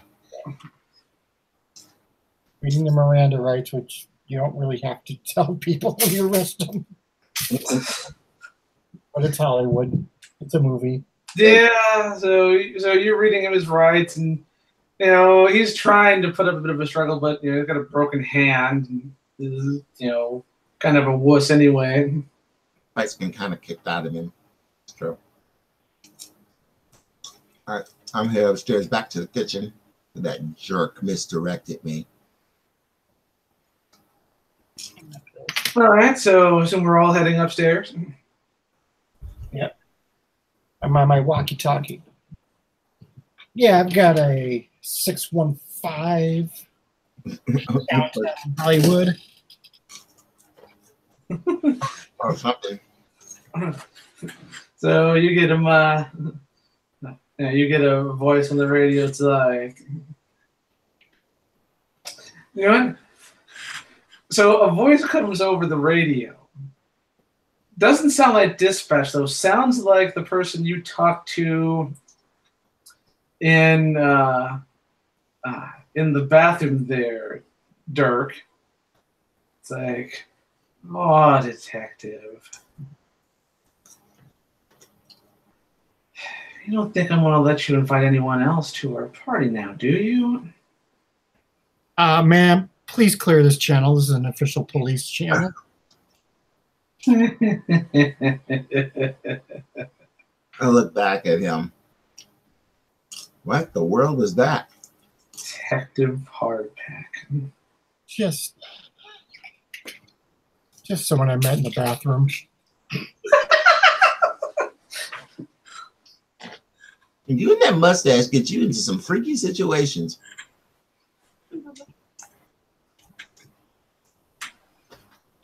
All right, I head back to the kitchen. All right, so you head back to the kitchen.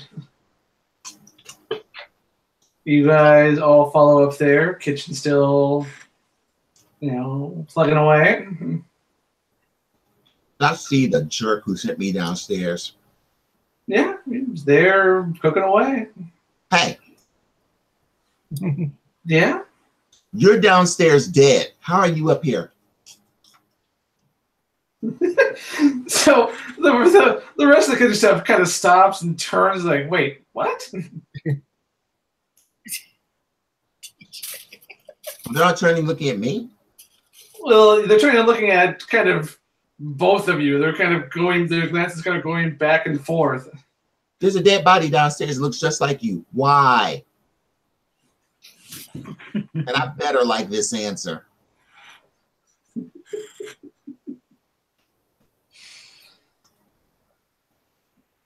So Steve, or whatever is posing as Steve, kind of smiles and kind of cocks his head. And, well, to distract you, of course. Oh, man. They've been getting up to no good while we were running around downstairs in the basement. So what, are you a minion or are you just, what are you? Because you don't look that important. I mean, you're a traffic cop, basically. No offense. I turn to look at the cop standing next to me. No offense.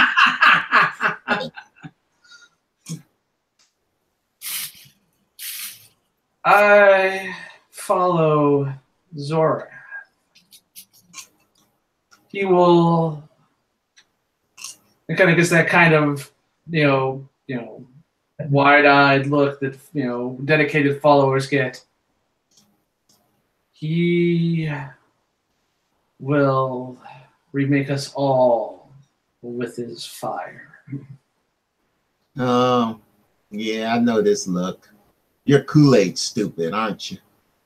Oh, yeah. Kool-Aid stupid.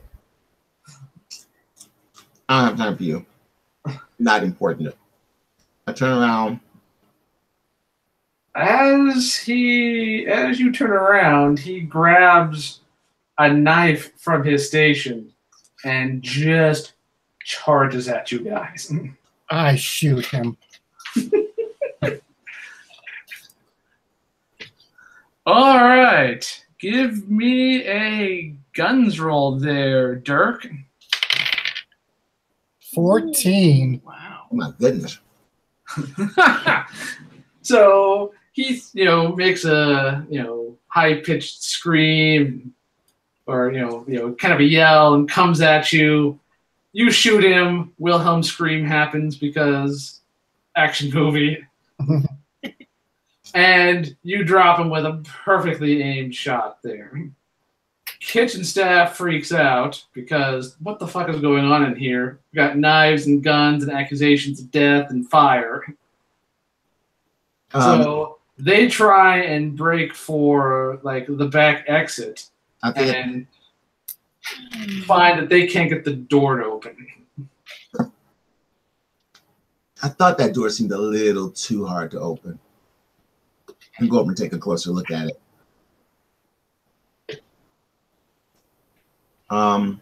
Is it like sealed or bricked? I mean, like cemented or locked or what? It looks like a normal door. You know, it doesn't look like it's been hit, but with your vision, you can kind of see this kind of weird black aura kind of coming around the lock and whatnot. And it's magically sealed. Dang it. And delicious. It's magically sealed and delicious. No, it's not delicious. All right, we had a problem. We're stuck. I look at the dimwit who caused all of this. Really? This? Really? You had to know you were going to get caught in this, right? Well, he said it wouldn't cost me anything. No, it doesn't cost you anything except your soul. You're an idiot. Never believe dudes who trade in souls. I didn't read the fine print, okay? You just said it would solve all my problems. I would be a rich man afterwards and free of this. It's either that or play him in a fiddle playing contest, which was weird. Right. So, But I won and I got the devil's hand, so it worked out, right? You have to find him because there's no other way. I don't know. I can't think of any other way to deal with this. Your music's terrible and you should be ashamed Always of read yourself. the fine print, you fucking moron.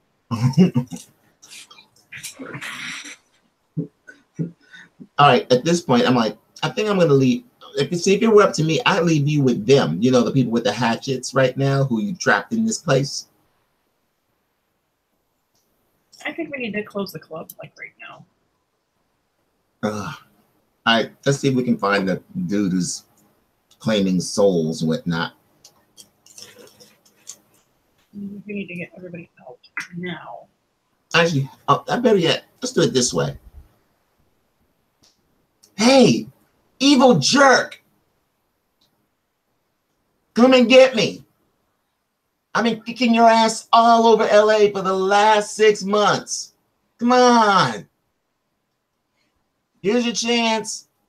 You know, I like it. You know, I'm not even. You know, I don't. No, let's not do a roll here. I like the fact that you're calling him out and taunting him. So you guys become aware of her presence in the room with you here in the kitchen. You know, there's kind of like that feeling of someone behind you. There's like no noise, just like that feeling. All right, I do a quick tactical roll. Not gonna stand there. And standing there, just kind of casually leaning on, you know, a piece of kitchen equipment, is the man that you saw earlier, or the form that you saw earlier, Max. You know, a incredibly well dressed, you know, looks like your standard '80s Wall Street trader stereotype. Jet black, slick back hair. Played by Charlie Sheen. In a very special role. Hey, it's the Nat School.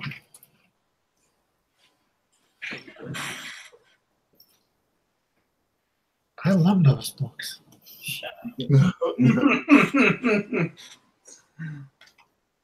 Kind of looks like, kind of, you know, runs his finger along the gas line of the kitchen equipment. He's like, ring. All right. So basically, I'm getting tired of this. You're beginning to irritate me, and I can't have it. You're making it, I mean, it'd be different. You were making me look bad. You're not, but you're really just becoming annoying. So I'm going to tell you, you're done. The souls aren't yours. You can have him. I pointed the dude who made the original bar. You can have him because he's stupid. Everybody else, no. The club owner goes to argue, but Zorath like snaps his fingers, and it's one of those things like he snaps his fingers and the guy's like head twists around awkwardly, and he drops. Yeah. Alright. So Wait, never mind. No, it's not fair. I got the gun up. I got it pointed at him. All right. Say goodbye. As if you can stop me, Monster Hunter. I pulled the trigger. I have to see if I can hurt him. Don't know if I can or not. All right, so there are things going on. All right, so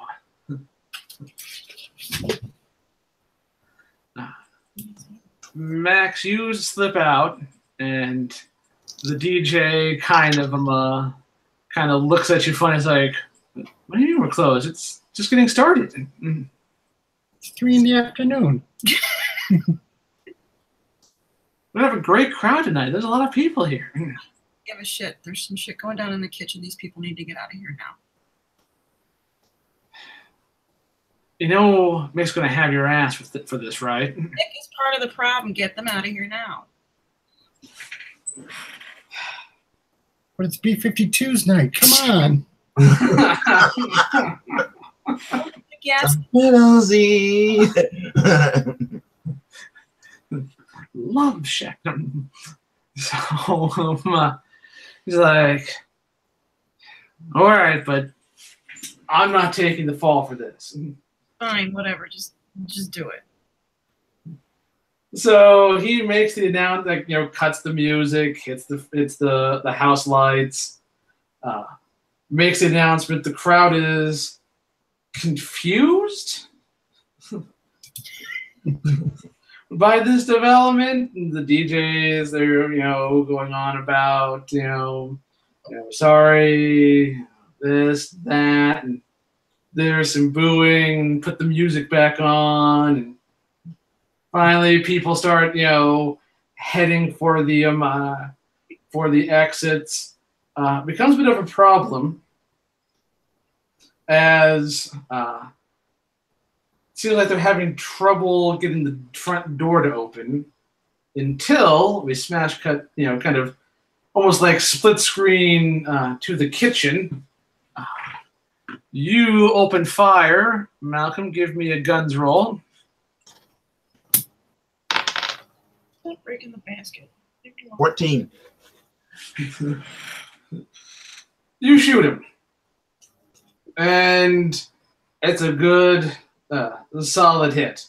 Knocks him back. In the split screen for the door, people pushing against it, you get that kind of, weird panic that starts to kind of go through the crowd as, oh my God, we're trapped. But then the door pops open and people are able to start flowing out. In the kitchen, Zorath reels from the wound, kind of staggers back, regains his footing, and with an angry kind of growl says, "You will regret this for the rest of your days." Blah, blah, blah, blah, blah, blah. And he comes at you. There, Malcolm, you're going to need a moves roll to get out of the way of this. All right. Oh, cool. 13. You action roll out of the way as he just kind of comes flying at you. It's kind of this, even though it's like supernatural speed, you spin out of the way. All right. And I'm going to take a shot at him. Dirk, you are up. Taking a shot at him. Guns roll. 12. Oh, wow. He charges at Malcolm, takes a swing. Malcolm action rolls directly out of the way. Gives you in the process gives you a great shot on him. You hit him much like you hit the evil version of Steve, also known as Kitchen Guy Number 1. Kitchen Guy Number 1. Sending Zorath's form reeling against some kitchen equipment. I know, right? Form definitely taking a beating here. Rights himself. Comes at you now, Dirk. You're going to need to move as well to get out of the way.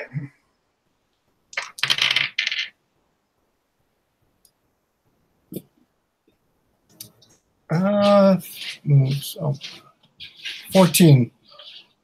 Ugh, wow. He destroys the piece of kitchen equipment you were standing against when you got the shot, but you are not there. Max, you're out on the main part of the club. The people, after initially getting frozen for a second there, club seems to be evacuating nicely. What are you doing? Max is indisposed right now. We'll come back to Max then. All right. The top of the order. All right. Malcolm. All right. Zorath's taking a couple of shots, destroyed some kitchen equipment, taking some big mighty swings. Looks like it's going to hurt if he hits, but hasn't yet. It looked like he lined me up for a great shot too, so I go ahead and take a shot at him. Ooh, and I got a I got a 9. I'm okay. Ooh, thank God guns is my thing. All right, so costly success. Wasn't perfect. Was not perfect. It's a success. You definitely hit him. However, let's see. Short-lived, not a long time. But he kind of flails around at that as you get the shot off, and so you will take a point of grit damage just from kind of. It wasn't even like he didn't like actually come at you. It's just one of those things like you shot him and he kind of flailed, and there's like an extension of his form kind of gives you a bit of a slap. Okay. All right. Over the preparation table. You're gonna take a bit of a tumble. Is Rachel back? Can't see. Yeah. All right. So, as I said, Max, you're out on the dance floor. Crowd seems to be evacuating nicely after a brief hesitation. Gunfire has erupted from the kitchen, which has kind of suddenly increased the flow of traffic out, as people do not want to be here because clearly something is going down, and so they are moving out in a hurry. What are you doing? And they can run everybody over if they want to. If she goes back to the kitchen. They're on their own. I'll get out. You need to get out. All right, so they're getting out. You get to the kitchen just in time to see Malcolm kind of going for a tumble over a prep table. The Wall Street trader, who is identified as Zorath, is looking pretty rough. He's taken some nasty hits, but is up. What do you do? How far away is he? It's not that big of a kitchen. You can get there, and if you want to go in there, swing your fist. You're more than you're close enough to do that. No problem. Why don't we do that then?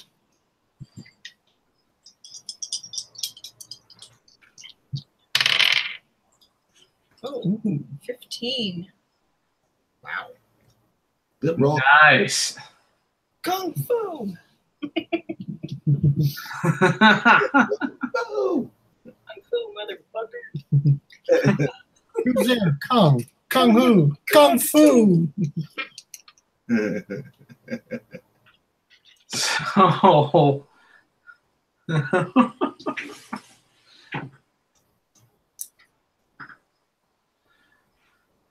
All right. So Wait, no. That was 11. Yeah, 15. Sorry. I can't count. Yeah. 11 plus 4 is 15. I know. I did forget about one bit of the mechanics. If you roll, something to remember that I forgot about. When you're attacking villains, because this is one of the villain classes, if you get for any sixes you get on your dice, you get an extra hit. Oh, so she got a 6. All right, so you actually get 2 hits and on. I completely forgot about that little part of the rules there, but so yeah, Zora gets a bit of a slap in on him. On Malcolm, kind of sends him for a tumble. You come in, and Zora kind of turns to face and sees that you don't even have a weapon and kind of grins. And then, because 80s movie, there's all sorts of, it's like a blur of fists and kicks that sends Zorath reeling. He is going to come at... he's going to come at you, Max, because you just kind of came and kicked his ass. In front of everyone. See, you have martial arts, so you can defend yourself with your fists. So give me a fist roll.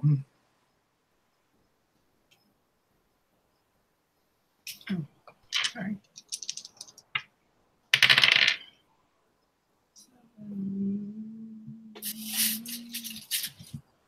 11. Success. He comes at you, swirling around. He is fast. You're faster. Destroys another piece of kitchen equipment. So now we come to Dirk Hardpeck. Malcolm's gone for a tumble. Max has shown up and wailed on him. More of the kitchen is trashed. What do you do? Well, I'm not going to shoot because Max is right there. I'm going to punch. Punch. Fists it. Give me fists. 11. Success. All right. So, you come in, and it's probably almost like some kind of Captain Kirk-esque, like double-fisted Gordon Captain Punch kind of a thing. Really?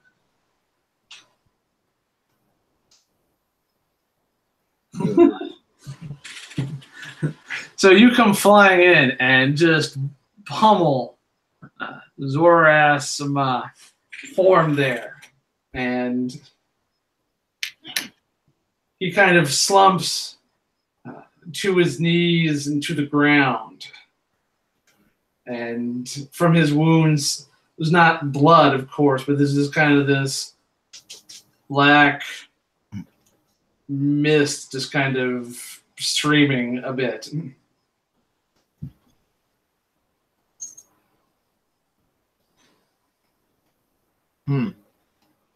Combat is over. He is not down. He's not dead, but he is not actively fighting. He's just kind of there. If he was breathing, he'd be wheezing, but he's just kind of starting to kind of twitch and tremble and kind of morph a bit. All right, I quickly come over and start drawing a banishment circle around him. Yeah, I've been wanting to do this for a long, long time. You don't know how long I've been wanting to do this. Yeah. You will. He's clearly trying to pull himself together, but it's just kind of this kind of weird bubbling, phasing. You will not. Oh, nope. I quickly finish the circle, and then I charge up the circle with a little bit of blood. Boom, done. So there's kind of this, you drop the blood, and like energy just kind of illuminates the circle and it lights up, and there's this huge kind of blinding white light that just kind of fills the circle and starts kind of emanating out into the kitchen area, or what's left of it. And you hear this kind of demonic howl of no kind of a thing. And this kind of shaft of light goes up into the ceiling, and when it fades, there's only some kind of scorch marks on the floor. Good job, kid. Thanks. Pretty impressive. Huh. I think your mustache distracted him. Of course it did. Anybody else hungry? Ooh, a KitchenAid. He walks over. I heard these things are awesome. Kid, you deserve some chicken and waffles. I get chicken waffles? All right, let's go. Let's go. I immediately head for the door. I'm out the door. What are you waiting for? Come on. And as our heroes head for the door, your radio kind of perks up there, Dirk. Mm-hmm. And that same female voice belonging to the person you met in the bathroom, it's kind of comes across it and it's like, good job, detective. I'll be seeing you around. Not if I see you first.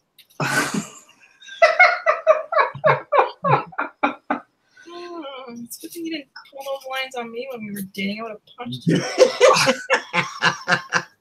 Oh, wasn't that cheesy? And on that note, the third installment of Magnum Fury will come to a close. So, addendum to that, there is a post-credits scene where Dirk is with his 17th partner, played by Pam Grier, and her dying words are, "Take care of my kid."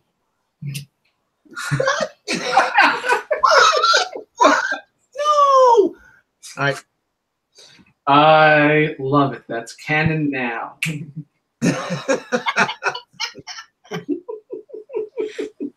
Great. Which then made the question about Jared. He kept saying he knew my grandma. Like, what?